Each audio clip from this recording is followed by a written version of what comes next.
علی علیہ السلام نے فرمایا، سب سے بڑا عیب یہ ہے کہ اس عیب کو برا کہو جس کے مانند خود تمہارے اندر موجود ہے۔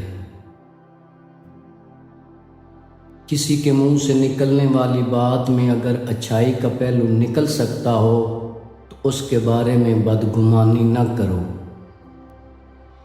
جسے اپنی آبرو عزیز ہو وہ لڑائی جھگڑے سے کنارہ کش رہے۔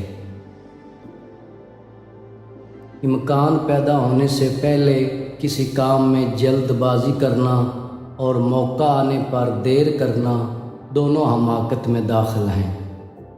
جو بات نہ ہونے والی ہو اس کے متعلق سوال نہ کرو، اس لیے کہ جو ہے وہی تمہارے لیے کافی ہے۔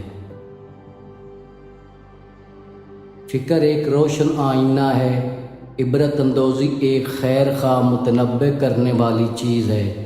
نفس کی اصلاح کے لیے یہی کافی ہے کہ جن چیزوں کو دوسروں کے لیے برا سمجھتے ہو ان سے بچ کر رہو۔ علم عمل سے وابستہ ہے، لہذا جو جانتا ہے وہ عمل بھی کرتا ہے، اور علم عمل کو پکارتا ہے۔ اگر وہ لبیک کہتا ہے تو بہتر، ورنہ وہ بھی اس سے رخصت ہو جاتا ہے۔